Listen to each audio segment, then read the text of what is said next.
What's going on, everyone? Darkside Phil here, and welcome to another edition of the Hateful Truth video game review series, where you'll get maximum truth and minimum bullshit. And this is going to be a special episode for me because I'm going to talk about a game that mostly in the mainstream gaming media has been highly critically acclaimed.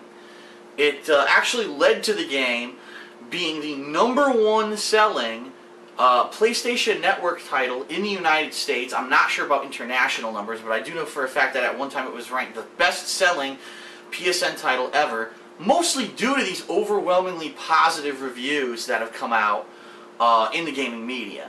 And I unfortunately did not get a chance to play the game when it was brand new, but now it's been out for about, I think it's been about a month, maybe a little bit over a month, and I finally got a chance to play it.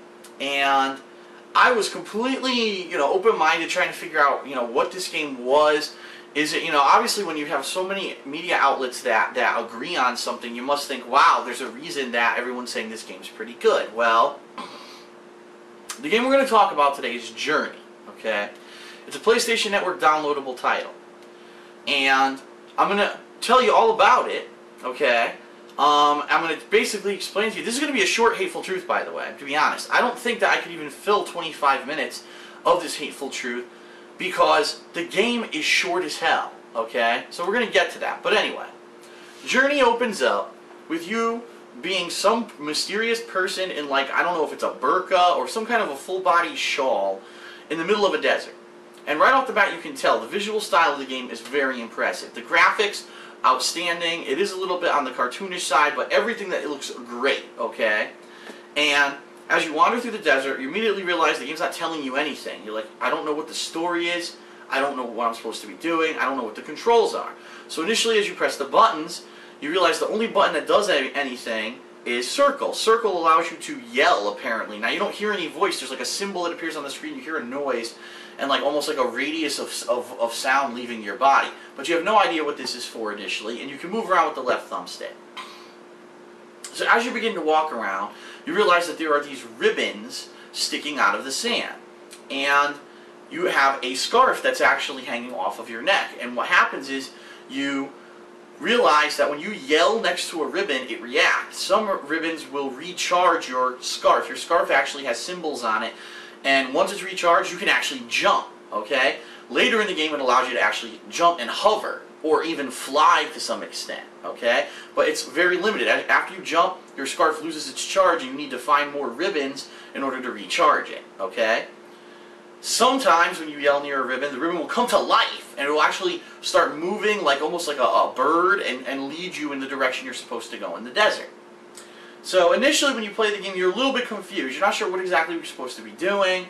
Especially in that first stage, I didn't know what was going on. I was seeing these little symbols around in the desert. I didn't know what they were. Come to find out, those are your power-ups. You need to grab those symbols, and when you grab them, you permanently increase your scarf's length, and your scarf's length determines how high you can jump and if you can eventually hover, okay? So the goal of the game, really, is to go from point A to point B, basically get to the end of each stage, survive, but also to find these hidden symbols so that you can increase your jump capability, okay? Again, you don't know that. The game never really explains a story. It's just kind of, you have to figure this out. So as you're going through the desert, you see these ruins of buildings, you start jumping around and recharging on ribbons and such, and finally you realize you can climb this one central building and jump to this thing that looks almost like a triangle. And so you climb it, you charge up your jump ability, you jump across, you get to the triangle, and now you get a cutscene. And now what the cutscene shows is some kind of a larger person in a white shawl, full body shawl, almost looks like a white owl. And again, there's no dialogue, no spoken dialogue or anything in this game, but the person basically unveils a tapestry, and on this tapestry, it's showing your journey up to then, and then it kind of previews what the next stage is going to be. And so if it's underground, it'll show you like some underground stuff. If you're going to be jumping from towers, it shows you towers. So you kind of get a preview of what the next stage will be at the end of the stage before it. Okay?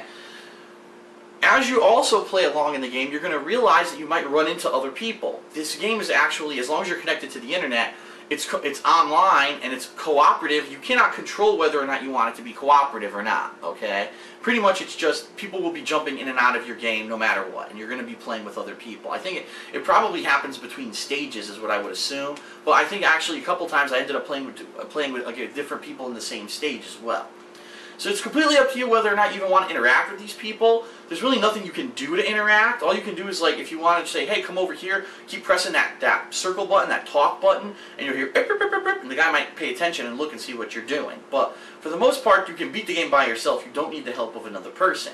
The only real help that the other person can provide for you is if your scarf's charge is out and there's no ribbons around. If they actually like rub right next to you, you actually charge each other's scarves up. So you can actually charge each other's jump ability if you need to, okay? So as you progress in the game, it's mostly platforming, okay? There is a little bit of action when there's actually some stages where you're sliding through the sand, almost like you're snowboarding or you're skiing, and in those stages you can control where you go. Later on in the game, there are actually some enemies. Yeah, there's actually no enemies in the game except for one enemy type, and the enemy type are these giant flying things that awaken and then start patrolling the area looking for you. And in those stages, your goal is to actually hide underneath little rocks or building pieces that are around so that they can't spot you. Almost like Metal Gear Solid. Sneak around, don't get seen. If you get seen, the enemy's going to chase you. And the problem is if it chases you, it'll hit you and it actually will decrease your jump ability. That's right, it'll actually tear your scarf. And if it tears your scarf, you lose your jump ability. So, the goal of the game, just get through the stages, find these power-ups to make your jump ability better, and don't get hit by those enemies when you finally run into them, okay? The only other real variety in the gameplay is later on near the end of the game. There's an ice stage, and there's actually parts where there's wind blowing very strongly, and it pushes you backwards, and actually depletes your scarf ability as well. And what you want to do in those cases is hide behind these rocks that are standing out of the snow, so that you're basically protected from the wind that's blasting by you. So, what I've just told you is the entire game. So I'm not exaggerating or anything. Your goal in the game is to jump around, keep pressing O near ribbons to recharge your jump ability so you can hover higher, and just keep jumping and platforming until you find the end of the stage.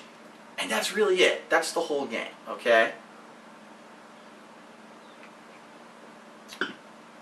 As I said, there's no real explained story to the game. You don't know who you are. Are you some kind of a monk on a pilgrimage? Is this an allegory for life where you're trying to climb this high mountain? That's, by the way, that is the end goal of the game, is a mountain that's in the background, where there's a single light shining from the top of this mountain. And that actually is, the final stage is the climb to that mountain, okay? And what I can tell you is this. The visual style is great. It's beautiful. Some of the best lighting and graphical effects I've seen on a PlayStation Network title, whether it's the sand almost looking like water, whether it's when you're actually in certain stages it looks like you're underwater, and that's pretty cool. The colors, some stages are very yellow, some are pink, some are blue, some are red, and it's really interesting visual style that presents to you. And the fact that there is some variety, like I said, there are stages where you're platforming, there are stages where you are skiing, there are stages where you're hiding from those enemies, you know, trying not to get detected. There are stages where you're hiding from the elements, like I said, the cold blast of the snow. So there's a little bit of variety in gameplay. But here's my problem with the game. The game is an hour and a half long. And I'm not exaggerating, okay? I'm sure if you look for every single symbol in the game, because by far I didn't get every one, but by the end of the game my scarf was really long, okay? And I wasn't even really trying. By the end of the game, I could see maybe if you look for every symbol, maybe it would take you 2 hours to beat it, but the game is short as hell, okay? And the other thing about the game is there's no replayability. Once you get to the top of the mountain at the end of the game, you go back to the beginning of the game, and that's it. If you want to play again, press start, and basically you just play the same game again. There's no difficulty level change. There's no real difference of playing the game in co-op or not. There's really no replayability to the game whatsoever, okay? Now let me say something. I'm not saying by far that just because the game is short that it's a bad game. In fact, let me tell you, I was really interested. The visual style, I loved. I thought the game was gorgeous. Some of the platforming's pretty fun. Then when you kind of realize that there's not much else to do but basic platforming, it does turn you off a little bit. The fact that the story's never really explained, you really need to interpret it for yourself and then say, gee, is this really the story of a pilgrim who's going on a pilgrimage like to Mecca? You know what I mean? And that's the story? Or is it supposed to be an allegory for life? And I'll be honest with you. At the end of the game, the final stage, has a really depressing point. I don't want to ruin it for everyone. There's a really depressing point, and then there's a really fun, exciting point that's beautiful, to the point where, I'll be honest, at the end of the game I almost teared up, okay? Because it's almost like an allegory for the culmination of someone's life, where the whole life you've gone through all these different stages of your life, through the desert, through underwater, through a mountain climb, and finally you're going to reach that ultimate goal that you've been going for your whole life. And when you finally get it, it's a beautiful thing. And so it's almost, like I said, an allegory for someone's life. It's beautiful. Almost made me tear up, okay? But what you have to ask yourself when you're playing this game is this. In comparison to all the other games out there, in comparison to the price that the game is this a good game? This game is $15, okay? 15 US dollars. I'm not sure what that is in euros or whatever. But that's, you know, 1/4 of what you would pay today for a retail game. And the average retail game, sure, there's a lot of them out there that are only 5 hours long. And that's annoying, and that's really pisses me off. A game that I'd like to put into context is a game like The Darkness 2. The Darkness 2 had a great story that made sense and had awesome twists. Only 5-hour long campaign, but the gameplay was constantly mixing it up, switching it, becoming better. By the end of the game, you were like, wow, that was a really interesting and fun gameplay experience. Journey is really not that much gameplay. It's pretty much just walking through the desert. You might want to look for the power-ups if you want. You don't have to. It's a really easy game. It's not hard at all. It's basically in the first playthrough, everyone's going to beat this game. And I don't feel there's any challenge or anything to it, and there's zero replayability. At least with The Darkness 2, there was some online play that they had put into the game, so that there was some replayability to the game. You could get more than 5 hours out of it. Journey just seems to me like, I understand what they were going for, a really artistic game that's simple to play and anyone can jump in and finish it. It's not worth $15 for an hour and a half of gameplay. It's just not. I feel ripped off. I really do. I feel like for $15, I've bought other games for $15 over Xbox Live that were a lot better than that. And for me, that's really disappointing. This game, I think, could have been, at the least, should have been 3 hours long. They could have definitely added in 2 to 3 more stages to this game with some more variety of gameplay, and it would have made the game a much better game. It almost seems to me like they didn't even put in a lot of effort into the development of the game. They were just like, the visual style is great, just throw in some gameplay.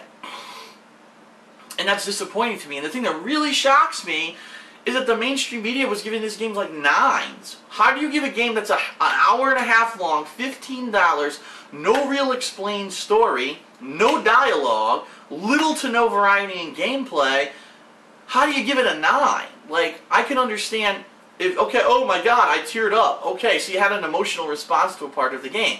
I can rent a movie right now for $5 that could have really good acting, a really good story, and I could tear up by the end of it. So why would I spend $15 to play this game for the same amount of time? Most movies are an hour and a half long. So from my perspective, being a very honest reviewer, in comparison to other games and such, this game isn't very good. It's a great visual experience. It's something that I think everyone, if you see it once and you experience it once, it's great. But the fact that you can't rent this game, you must download it for a full $15 is a huge negative. This game is not worth $15. In my opinion, I would pay $5 for this game. $5 would be a worthy price for this game. I think that they really overpriced it based off the fact that they knew it visually looked good. And all these fucking stupid ass mainstream reviewers, oh, it's so pretty, oh, it's great, 9 out of 10. Like, what the fuck were you thinking? There's almost no gameplay in the game, and the game is short as fuck. How can you say that's a great game? It's not. That is not a great game. So I'm really disappointed with the mainstream media and what they've done with this game. That being said, I enjoyed playing it, but I'm disappointed that I spent so much for so little. What I would recommend to anyone is, if you want to know what Journey is about, don't buy it. Just watch someone's playthrough. I just uploaded mine. You're going to get the same effect watching the playthrough as if you were playing the game, because there's really not a hell of a lot going on in the game. And I don't understand, again, how people can overinflate this kind of shit. And the real sad part is, so many people saw these reviews and ran out and bought it and probably beat it in an hour and a half. They're like, what the fuck? I just dropped $15 for basically a movie rental. And that's really frustrating in this day and age. So it is what it is. I can understand why people, oh, it's great, the graphics are great, and an emotional response to it. okay, but that doesn't mean it's a great game. You have to compare it to everything else out there. You have to understand that the value of the dollar today, and that, you know, your consumer's money is very important. And to say that it's worthy of $15 for an hour-and-a-half game, it's not. It's just ridiculous that people are going through this right now. And again, no replayability whatsoever. At least with a good movie, you know, okay, I want to watch that again, so I bought the Blu-ray for $15. I never want to play Journey again. I don't. Like, I played through once, I experienced it, it's over. You know, and so it's really not that interesting to me that I'm going to want to play it again later on. So I really think it's overpriced, and it's not as good as what the mainstream media is saying. On my rating scale, I'm going to give Journey a 7 out of 10.